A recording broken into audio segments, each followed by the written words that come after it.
እንደ አጠቃላይ እምነታችን ከላይ ሲታይ አለን ኦርቶዶክስን ከውስጥ ግን በህይወታችን ስንመረመር በምንጸልየው ጸሎት በምንጾመው ጾም የእግዚአብሔርን ቃል በመስማት እግዚአብሔር ከኛ ጋር ስለሚያደርገው መግቦት ጥበቃ ድነት ግን ባዶዎች ነን እና ከላይ የሆነ እምነት የሚመስላለን ከውስጥ ስንበረበር ደግሞ የለንም ወይ ጨርሰን አልካርንም ወይ ጨርሰን አላመንም መካከል ላይ ልብ ያለ የሚያስጠላ ሁኔታ ላይ ነው ሰባኪዎቹ እንደምንሰብከው አይደለንም አስተማሪዎቹ እንደምናስተምረው አይደለንም ምዕመናኑም እንደሚናገረው እንደሚለጥፈው ስዕል እንደሚጠቅሰው ጥቅስ አይደለንም እምነታችን ከአንድ አማኝ ከውስጡ ከልቡናው ሊገኝ እንደሚጠበቅበት ያለ እምነት የለንም በማህበራዊ ሚዲያ ስንከራከር ስለ ቤተ ክርስቲያን ስንናገር እንዲሁ የበቃን ነው ምንመስል የጠነቀቅን እምነታችን የገባን የተረዳን እንመስላለን ምንጠቅሰው ጥቅስ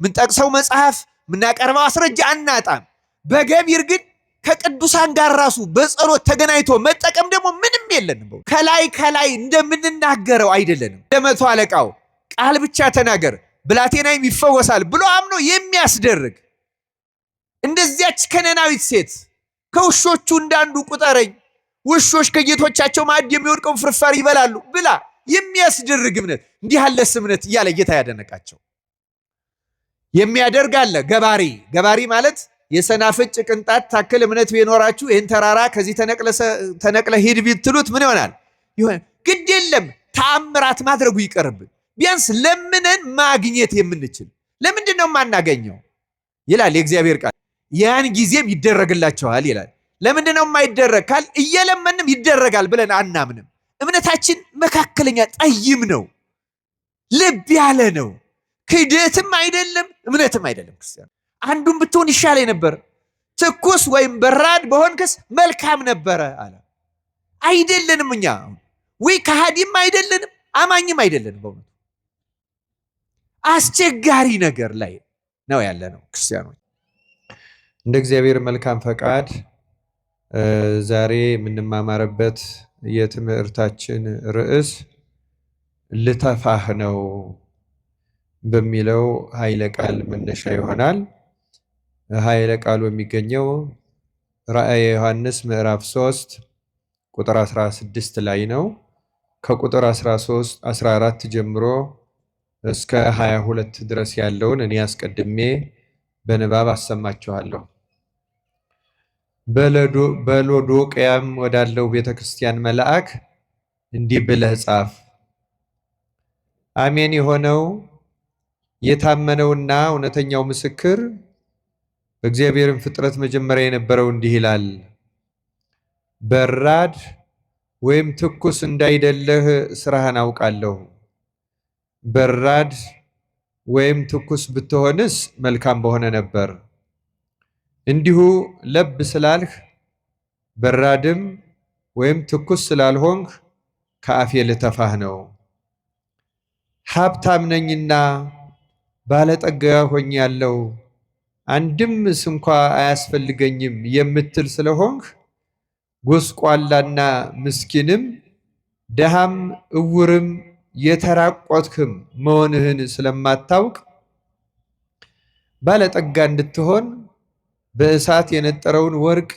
ተጎናጽፈም የራቁትነትህን ሀፍረት እንዳይገለጥ ነጭ ልብስን እንድታይም አይኖችህን የምትኳለውን ኩል ከኔ ትገዛ ዘንድ እመክርሃለሁ እኔ የምወዳቸውን ሁሉ እገስጻቸዋለሁ እቀጣቸውም አለሁ እንግዲህ ቅና ንስሐም ግባ እነሆ በደጅ ቆሜ አንኳኳለሁ ማንም ድምፄን ቢሰማ ደጅኑን ቢከፍትልኝ ወደ እርሱ ገባለሁ ከእርሱም ጋር ራት እበላለሁ እርሱም ከኔ ጋር ይበላል እኔ ደግሞ ድል እንደነሳው ከአባቴም ጋር በዙፋኑ ላይ እንደተቀመጥኩ ድል ለነሳው ከኔ ጋር በዙፋኔ ላይ ይቀመጥ ዘንድ እሰጠዋለሁ መንፈስ ለአብያተ ክርስቲያናት የሚለውን ጆሮ ያለው ይስማ ይላል ስለ ቃሉ የአምላካችን የእግዚአብሔር ስሙ የተመሰገነ ይሁን ጻፈ እንጂ የሁሉም ነው ግን እሱም ደግሞ በበሽታ አብሮ የተጠቃ ነው የነበረው ያ በሽታም ለራሳቸው መንፈሳዊ እንደሆኑ ለራሳቸው በመንፈሳዊ ሕይወት እንዳደጉ የእግዚአብሔርን ቃል በአግባቡ እንደሚረዱ እንደሚያውቁ እምነታቸው፣ አምልኮታቸው፣ ጸሎታቸው፣ ጾማቸው ትክክል እንደሆነ ያስቡ ነበረ። ሲነበብ እንደሰማችሁት ባለጠጋ ነኝ የምትል ግን ድሃ መሆንህን የማታውቅ ይላል። አሁን ይሄ ቃል እርግጥ ሎዶቅያ በታሪኳ ከተማዋም የባለጸጎች ከተማ ስለነበረች ቤተክርስቲያናቸውም በሀብትም ባለጸጋ እንደነበረ በታሪክ ተመዝግቧል።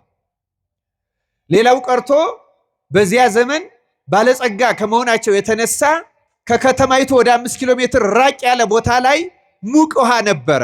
ያን ሙቅ ውሃ እንዳሁኑ ቧንቧ ባለ መስመር አስገብተው ከተማውን ይጠቅሙት ነበረ። ታዲያ ሙቅ ውሃው ከፈላበት ከወጣበት ወጥቶ እንደምታውቁት የትኛውም ፍል ውሃ ያለበት ከወጣ መውጫው ላይ ነው እንጂ ሙቅ እየወረደ ሲሄድ እንደሞቀ ነው እንደሚቀጥለው። ምን እያለ ነው የሚቀጥለው? እየቀዘቀዘ ይሄዳል። እና 5 ኪሎ ሜትር አምጥተውት ከተማዋ ሲደርስ ቅዝቃዜም ያለቀቀው ሙቀቱም ያለቀቀው ማለት እየቀዘቀዘ የመጣ ግን ሙቀቱ ያለቀቀው ለብ ያለ እዚህ ምሳሌው የተነገረው ራሱ በዚያ ውሃ ነው ይላሉ ጌታ የተናገረው። ስበው ባመጡት ውሃው እነሱ ጋር ሲደርስ ሙቀቱ ለቆት ለብ ብሎ ጨርሶም አልቀዘቀዘም፣ ጨርሶም ሙቀት አልተለየውም። ያንን ምሳሌ አድርጎ ነው እንደዚህ የተናገራቸው ይላሉ ሊቃውንቱ። ይሄ እንግዲህ የሚያመለክተን የዛሬ 2000 ዓመት ምን ያህል የሰለጠኑ እንደነበሩ፣ ምን ያህል ውሃን ስበው አምጥተው ይጠቀሙ እንደነበሩ፣ በእርግጥም ባለጸጎች፣ በእርግጥም ምቾት ያላቸው፣ በዚያው ላይ ደግሞ ለቤተ ክርስቲያናቸውንም ጥሩ አድርገው አንጸው ገንብተው አሳምረው ያመልኩ፣ ይሰግዱ፣ ይጾሙ፣ ይጸልዩ፣ ይቀድሱ፣ ይቆርቡ የነበሩ ናቸው። በጣም የሚገርመውና የሚያሳዝነው ከፍተኛ አደጋ ውስጥ የነበሩ ሰዎች ነበሩ። እንደነርሱ ከሆነ ባለጸጎች ናቸው። እንደነርሱ ከሆነ ትክክል ናቸው። እንደነርሱ ከሆነ የደመቀ አገልግሎት ሰጪዎች ናቸው። እንደነርሱ ከሆነ ዝማሬያቸው ልዩ ነው። እንደነርሱ ከሆነ አምልኮታቸው ልዩ ነው። እንደ እግዚአብሔር ግን እንዲያውም ወደ መጨረሻ እንደሰማችሁት እደጅ ቆሜ ምን አደርጋለሁ ነው ያለው? አንኳኳለሁ። ይህንን አቡሊዲስ የተባለው ቤተክርስቲያን ሊቅ ሲተረጉም እደጅ ቆሜ አንኳኳለሁ ያለው ቤተክርስቲያን ውስጥ የለሁም እኔ ማለቱ ነው ይላል። ይመስለናል አሁን እኛ ከእግዚአብሔር ጋር ያለን የምንገናኝ ጸሎታችንም ቁርባናችንም መባችንም መስዋዕታችንም የሚቀበለው ይመስለናል። እግዚአብሔር 2 3 ሆናችሁ በስሜ ብትሰበሰቡ እኔ በመካከላችሁ እገኛለሁ ያለውን አምነን ስለተሰበሰብ ያለ የተገኘ ይመስለናል። እነዛ የጥንት ሊቃውንት ግን የሚሉት ምንድነው? እደጅ ነኝ የሚለው እደጅ ቆሜ አንኳኳለሁ የሚለው ክርስቶስ በመካከላቸው አልነበረም፣ ተለይቷቸው ነበረ። ጨርሶ አልተዋቸው፣ እቅፋቸው ነው ያለው፣ ግን አልገባም። በመካከላቸው አልነበረም። ጸሎታቸው ውኩፍ አልነበረም። አምልኮታቸው ውኩፍ አልነበረም። ተቀባይነት ያለው አልነበረም ይመስላቸዋል። ግን አሁን የኢትዮጵያ ቤተክርስቲያን እውነት ለመናገር የኢትዮጵያ ቤተክርስቲያን ብዙ ቅዱሳን ያሏት፣ ብዙ ደጋግ ምእመናን፣ ብዙ ደጋግ ካህናት፣ ደጋግ መምህራን፣ የተጠቀሙ ባህታውያን፣ በጣም የበቁ ሰዎች ያሉባት ብትሆንም እንደ አጠቃላይ ስናያት ግን የሎዶቅያን ቤተክርስቲያን ልትመስል ትችላለች። ብዙ ነገራችን ድምቀት አለው፣ ማማር አለው። በአሁኑ ጊዜ ከተሞቹ በጣም ይገነባሉ። ህንፃቸው በጣም ድንቅ ነው። የሚሰራው ነገር ሁሉ አስገራሚ ነው።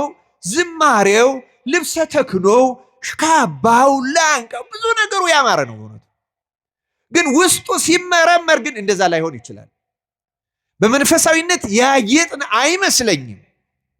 እንዲያውም በድፍረት መናገር ይቻላል በዘረኝነት፣ በጉቦ፣ በጥላቻ፣ በመነቃቀፍ፣ በመተማማት ምዕመኑም ካህናቱን ያማል፣ ከካህናቱም ምዕመናንን የሚነቅፉ አሉ፣ ከምዕመናንም የማያሙ በንጽህና በቅድስና የሚኖሩ አሉ። ይህን ረስቸው አይደለም። የአብዛኛው ግን ብዙ ችግር ያለበት ነው ህይወታቸው።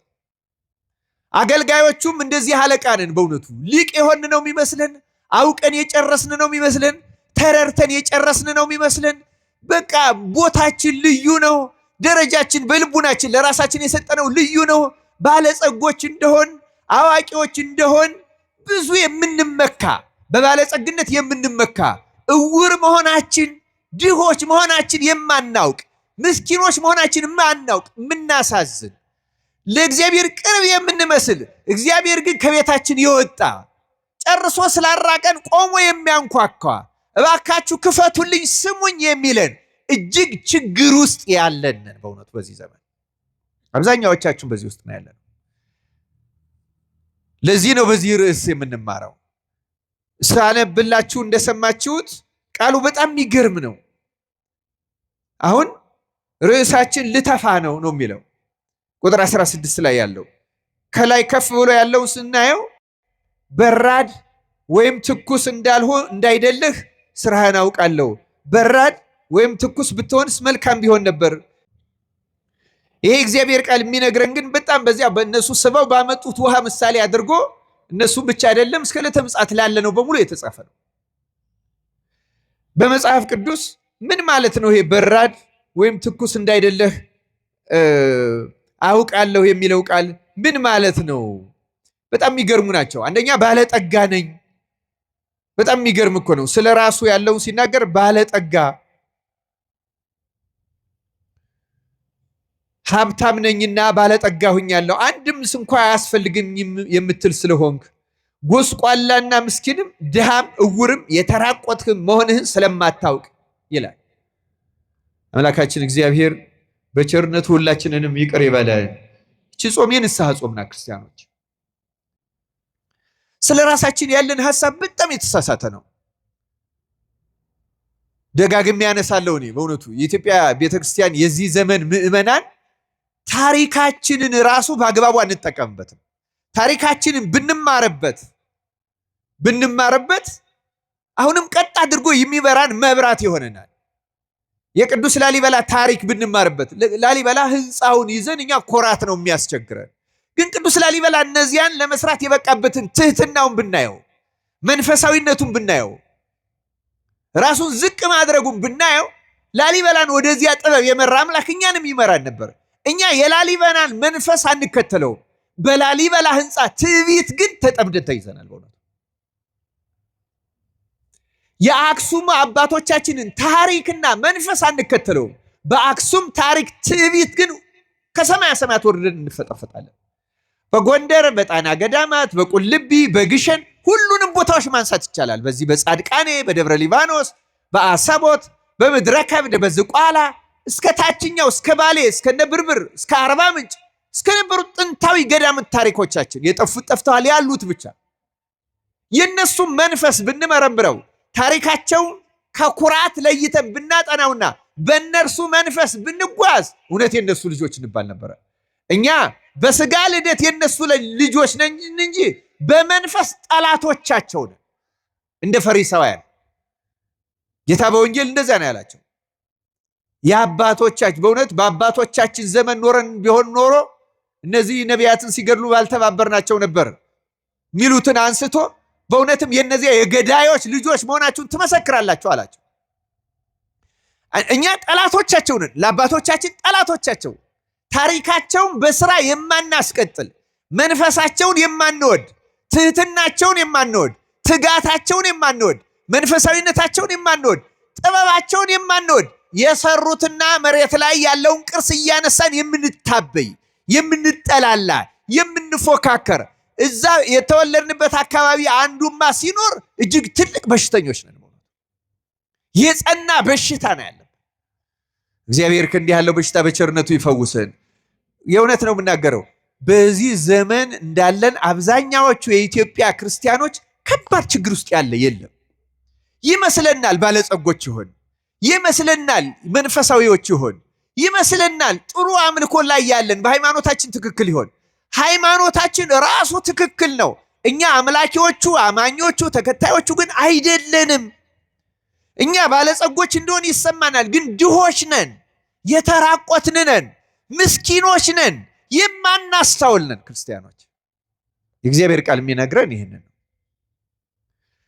እና ምንድን ነው ይሄ በራድ ወይም ትኩስ አለመሆን የሚለውን ሊቃውንት ሲተረጉሙ አንድ ሶስት ትርጓሜ ሰጥተውታል አባቶቻችን። አንደኛ በራድ ወይም ትኩስ እንዳይደለህ አውቃለሁ ሲል ለማንኛውም አማኞቻችን የሚተረጎመው የመጀመሪያ እምነታችንን የተመለከተ ነው። እምነታችን አሁን እንዳጠቃላይ ሲታይ በወልድ ዋሕድ በክርስቶስ አምላክነት ማመናችን ትክክል ነው። በቅዱሳን ምልጃ፣ በጸጋ መንፈስ ቅዱስ፣ በብዙ ነገር እንዳጠቃላይ እምነታችን ከላይ ሲታይ አለን ኦርቶዶክስንን።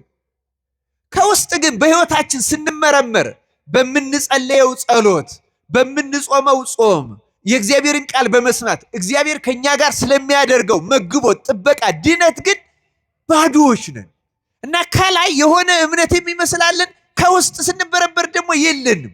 ወይ ጨርሰን አልካድንም፣ ወይ ጨርሰን አላመንም። መካከል ላይ ልብ ያለ የሚያስጠላ ሁኔታ ላይ ነው ያለን። በማህበራዊ ሚዲያ ስንከራከር፣ ስለ ቤተ ክርስቲያን ስንናገር እንዲሁ የበቃን ነው የምንመስለው። የጠነቀቅን እምነታችን የገባን የተረዳን እንመስላለን። ምንጠቅሰው ጥቅስ፣ ምንጠቅሰው መጽሐፍ፣ ምናቀርበው አስረጃ አናጣም። በገቢር ግን ከቅዱሳን ጋር ራሱ በጸሎት ተገናኝቶ መጠቀም ደግሞ ምንም የለንም። በእውነቱ ከላይ እንደምንናገረው አይደለንም። ሰባኪዎቹ እንደምንሰብከው አይደለንም። አስተማሪዎቹ እንደምናስተምረው አይደለንም። ምዕመናኑም እንደሚናገረው እንደሚለጥፈው ስዕል እንደሚጠቅሰው ጥቅስ አይደለንም። እምነታችን ከአንድ አማኝ ከውስጡ ከልቡ ነው ሊገኝ እንደሚጠበቅበት ያለ እምነት የለንም። ክርስቲያኖች ልብ ያለንን ማዕከላዊ ነን። ጨርሶ ያላመነ እኮ አንድ ይሻላል። ወይ ደግሞ ጠበቅ አድርገን ይዘን ራሳችንን መርምረን የገቢር እምነት ማለት ምን ማለት ነው? ቢያንስ የሚያስደርግ ማለት ምን ማለት ነው? እንደ መቶ አለቃው ቃል ብቻ ተናገር ብላቴናይም ይፈወሳል ብሎ አምኖ የሚያስደርግ፣ እንደዚያች ከነናዊት ሴት ከውሾቹ እንዳንዱ ቁጠረኝ፣ ውሾች ከጌቶቻቸው ማዕድ የሚወድቀውን ፍርፋሪ ይበላሉ ብላ የሚያስደርግ እምነት፣ እንዲህ ያለስ እምነት እያለ ጌታ ያደነቃቸው። የሚያደርግ አለ ገባሪ ማለት የሰናፍጭ ቅንጣት ታክል እምነት ቢኖራችሁ ይህን ተራራ ከዚህ ተነቅለ ሂድ ቢትሉት ምን ይሆናል? ግድ የለም ተአምራት ማድረጉ ይቀርብን። ቢያንስ ለምነን ማግኘት የምንችል ለምንድን ነው የማናገኘው ይላል የእግዚአብሔር ቃል። ለምሳሌ ወንጌሉ ላይ ይላል፣ ማርቆስ ወንጌል ምዕራፍ 14 ላይ በጸለያችሁና በለመናችሁ ጊዜ የለመናችሁትንና የጸለያችሁትን እንደተቀበላችሁት አድርጋችሁ ቁጠሩ፣ እመኑ ይላል። ያን ጊዜም ይደረግላችኋል ይላል። ለምንድን ነው የማይደረግ ካል እየለመንም ይደረጋል ብለን አናምንም። እምነታችን መካከለኛ ጠይም ነው፣ ልብ ያለ ነው። ክህደትም አይደለም እምነትም አይደለም። ክርስቲያኖች እና እኛ ለዚህ እኮ ነው ጌታ ልተፋህ ነው። ምክንያቱም ልብ ያለ ይተፋል፣ ያስታውካላ፣ ገብቶ አይስማማም፣ ጤና አይሰጥም። አንዱን ብትሆን ይሻለኝ ነበር፣ ትኩስ ወይም በራድ በሆንክስ መልካም ነበረ አለ። አይደለንም እኛ ወይ ከሃዲም አይደለንም አማኝም አይደለንም። በእውነቱ አስቸጋሪ ነገር ላይ ነው ያለ ነው ክርስቲያኖች። ይህም ብቻ አይደለም። በእውነቱ እንደው እምነታችንን አሁን ስናየው ሁለት ጥቅሶችን ማንበብ እፈልጋለሁ። ቅዱስ ጳውሎስ ለቲቶ በላካት መልእክት ላይ ምዕራፍ 1 ቁጥር 16 እንዲህ ይላል፣ እግዚአብሔርን እንዲያውቁ በግልጥ ይናገራሉ። እኛን የሚመለከት ነው። እግዚአብሔርን እንደሚያውቁ በግልጥ ይናገራሉ። ዳሩ ግን አለ የሚያጸይፉና የማይታዘዙ ለበጎም ስራ ሁሉ የማይበቁ ስለሆነ በስራቸው ይክዱታል አለ። ይሄ እኛን ይመለከታል አይመለከትም? እንደምናውቅ እንናገራለን። እምነታችን ትክክል እንደሆነ፣ ተዋህዶ ንጽሕት እንደሆነች፣ የአባቶቻችን ግር ታምራት እንናገራለን በእውነቱ እና እንደምናውቅ እንናገራለን። ግን ደግሞ በብዙ ነገራችን የምናጸይፍ ነን። የእግዚአብሔር ቃል የሚወቅሰን እንደዛ ብሎ ነው እና በምን ያለ ከእውቀት ሲታዩ ከምስክርነታቸው ሲታዩ እግዚአብሔር እንደሚያውቁ በስራቸው ግን ይክዱታል። እኛ እንደዚያ ነን። ወይ በስራችንም ጨርሰን እንመን ወይም ደግሞ በእውቀቱ ይሻላል እኮ። አሁን መካር ጥሩ ነው ለማለት አይደለም የሚናገረው። እግዚአብሔር ግን ከሁለቱ አንዱ መካከል ላይ ነው ያላችሁ ይለናል። ይሄ በአብዛኛው እኛን የሚመለከት ይመስላል። እንደምታውቁት ቅዱስ ጳውሎስ ሁለተኛ ጢሞቴዎስ መልእክቱ ምዕራፍ 3 ቁጥር 5 ላይ ቁጥር 1 ጀምሮ ይሄ በመጨረሻው ዘመን ስላሉ ሰዎች ሲናገር ትዕቢተኞች፣ እንዲህ የሚያደርጉ፣ በትዕቢት የተነፉ፣ እንዲህ የሚያደርጉ እያለ ገንዘብን የሚወዱ ያለ ይዘረዝርና መጨረሻ ላይ ሲያጠቃልለው